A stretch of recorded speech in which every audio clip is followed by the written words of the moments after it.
আমার স্নেহের নবম শ্রেণীর ছাত্রছাত্রীরা, তোমাদের আন্তরিক ভালোবাসা জানিয়ে শুরু করছি। আমার এই ভিডিওতে আমি মডেল অ্যাক্টিভিটি টাস্ক পার্ট 2 আলোচনা করব। ইতিপূর্বে আমরা মডেল অ্যাক্টিভিটি টাস্ক পার্ট 1 তার সমাধান করেছি। এটাতে পার্ট 2 সমাধানটা করে দেব।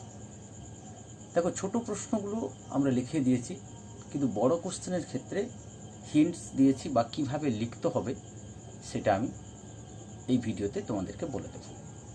তাহলে শুরু করি মডেল অ্যাক্টিভিটি টাস্ক পার্ট 2।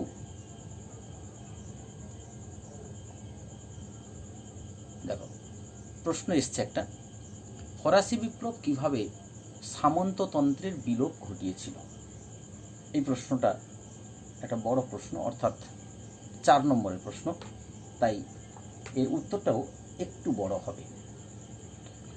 আচ্ছা, উত্তরটা কিভাবে লিখবে?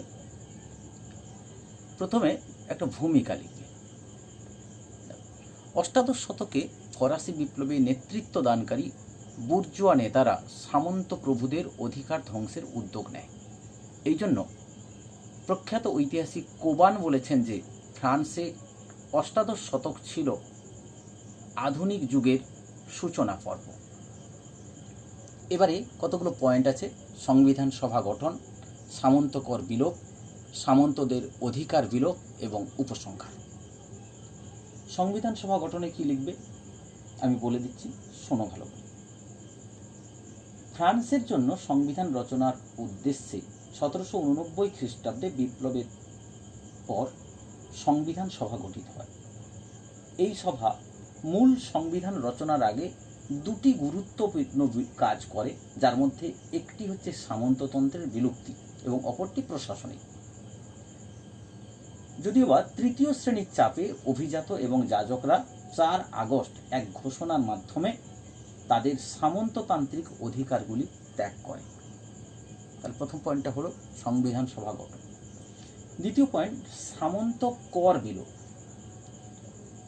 জাতীয় সভা 11 আগস্ট এক ঘোষণার মাধ্যমে জানায় যে এখন থেকে সামন্ত প্রথা বিলুপ্ত হলো। সামন্ত প্রভুরা তৃতীয় শ্রেণীর দরিদ্র কৃষকদের কাছ থেকে কর ভি সহ বিভিন্ন ধরনের সামন্ত কর এবং গির্জা যে করটা নেয় টাইদ, গির্জা টাইদ আদায় করত। সংবিধান সভা এই সব সামন্ততান্ত্রিক কর বিলোপ করে। পরের পয়েন্ট আছে, দেখো, সামন্তদের অধিকার বিলোপ। তাহলে দ্বিতীয়টা হচ্ছে সামন্ত কর বিলোপ আর তৃতীয়টা সামন্তদের অধিকার বিলোপ। সামন্ত এবং অভিজাতদের বিশেষ অধিকারের বিলোপ ঘটানো হয়। ভূমিদাস প্রথা, সামন্ত প্রভুদের বংশকৌলিন্যের অধিকার, খেতাব, জমিদারি সত্ত্ব, একচেটিয়া সরকারি চাকরি লাভের অধিকার প্রভৃতি প্রথার অবসান ঘোষণা করা হয়। রাজার খাস জমি ও গির্জার জমি বাজেয়াপ্ত করা হয়। তাহলে তৃতীয় পয়েন্ট হয়ে গেল সামন্তদের অধিকার বিলোপ। চতুর্থ, উপসংহার। তাহলে এইখানে উত্তর শেষ হয়ে গেছে। এবার একটা উপসংহার লিখতে হবে। 4 নম্বরের প্রশ্নে বা 8 নম্বরের প্রশ্নে প্রত্যেকটি ক্ষেত্রে একটা মূল্যায়ন বা উপসংহার লিখতে হয়। এখানে উপসংহারটা লিখে দেবে। সংবিধান সভা আপাতত সামন্ততন্ত্রের সম্পূর্ণ বিলোপ ঘটাতে ব্যর্থ হলেও এই সভার ঘোষণাগুলি সামন্ততন্ত্রের মৃত্যু ঘণ্টা বাজিয়ে দেয়।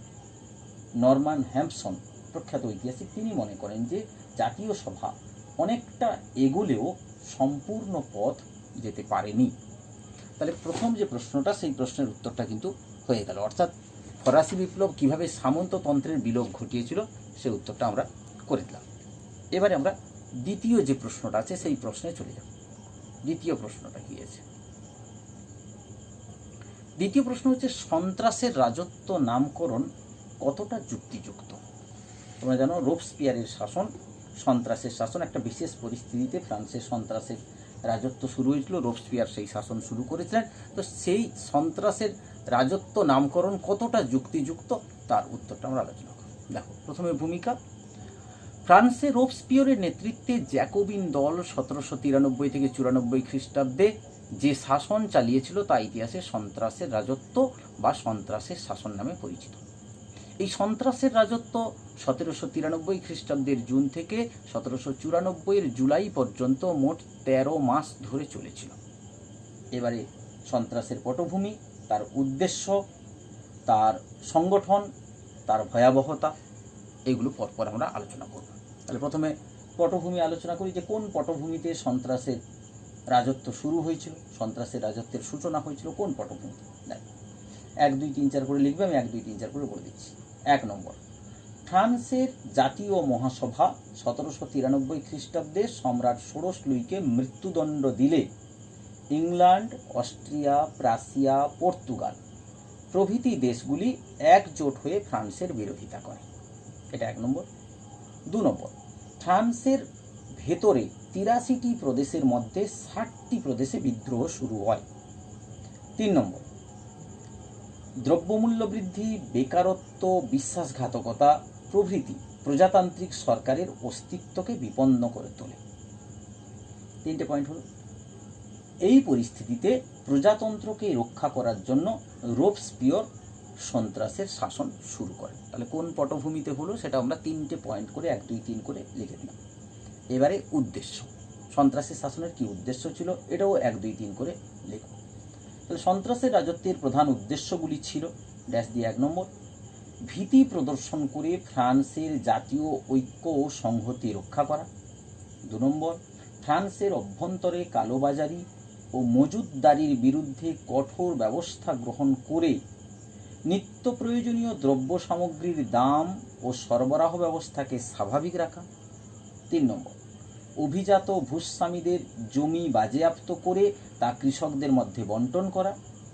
4 নম্বর, বিশাল সেনাবাহিনী গঠন ও অস্ত্র কারখানা তৈরি করে ফ্রান্সের নিরাপত্তা ও সামরিক ক্ষমতাকে বৃদ্ধি করা। তাহলে উদ্দেশ্য হয়ে গেল। উদ্দেশ্যের 4টে পয়েন্ট আমরা 1, 2, 3, 4 করে 4টে পয়েন্ট লিখবে। এর পরের যেটা পয়েন্ট আছে সন্ত্রাসের সংগঠন, যে কোন কোন সংগঠনের মাধ্যমে সন্ত্রাসটাকে বজায় রাখা হয়েছিল। মূলত 5টা সংগঠন আছে, শুধু 5টা সংগঠনের নাম লিখে দিবে।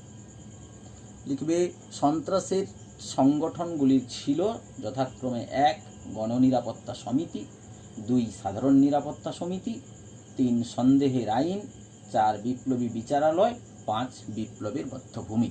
যদি পারো প্রত্যেকটা পয়েন্ট একটা করে বাক্য লিখতে পারো, অথবা এই 5টা 1, 2, 3, 4, 5 করে লিখে দেবে, আর কিছু লিখতে হবে। নেক্সট পয়েন্ট, সন্ত্রাসের ভয়াবহতা, অর্থাৎ সন্ত্রাসটা কি ধরনের ভীতিমূলক পরিস্থিতি তৈরি করেছিল। কি লিখবে, সন্ত্রাসের রাজত্বকালে প্রায় 50,000 নরনারীকে গিলোটিন যন্ত্রে হত্যা করা হয়। সন্দেহের আইনে প্রায় 3 লক্ষ মানুষকে গ্রেপ্তার করা হয় এবং আরও অনেক মানুষ নিখোঁজ হয়ে যায়, যাদের মধ্যে এই নিখোঁজ মানুষের অনেককে জলে ডুবিয়ে মারা হয় বা অন্যভাবেও হত্যা করা হয়। এই হচ্ছে সন্ত্রাসের পুরো ঘটনা। এইবারে হচ্ছে অবসান।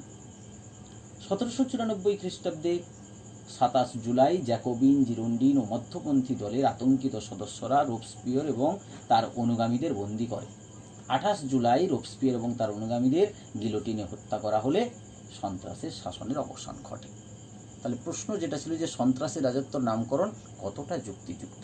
বাস্তবিক ক্ষেত্রে রোবস্পিয়র এবং তার অনুগামীরা ফ্রান্সে যে ধরনের ভীতিমূলক পরিস্থিতি তৈরি করেছিল তা বাস্তবিক ক্ষেত্রে সন্ত্রাসের শাসন নামে পরিচিত, এবং এই নামকরণ যথেষ্ট তাৎপর্যপূর্ণ এবং যুক্তিযুক্ত। নেক্সট আমরা চলে যাই, কি আছে 3-এর দাগ। 3-এর দাগে কতগুলো প্রশ্ন আছিল। প্রশ্নগুলো হচ্ছে 1টি কি 2টি করে বাক্যে উত্তর লিখতে হবে। প্রথম প্রশ্ন ছিল যে অঁসিয়ার রেজিম। অঁসিয়ার রেজিম বলতে দৈব রাজতন্ত্র, অভিজাততন্ত্র, সামাজিক বৈষম্য প্রভৃতির সমন্বয়ে গড়ে ওঠা ফ্রান্সের পুরাতন তান্ত্রিক ব্যবস্থাকে বোঝায়। নেক্সট ছিল 3-এর খ, লেতর দো ক্যাসে। লেতর দো ক্যাসে ছিল বিপ্লব পূর্ব ফ্রান্সের এক ধরনের গ্রেফতারি পরোয়ানা। এর দ্বারা যে কোনো ফরাসি নাগরিককে বিনা বিচারে কারাগারে নিক্ষেপ করা হতো।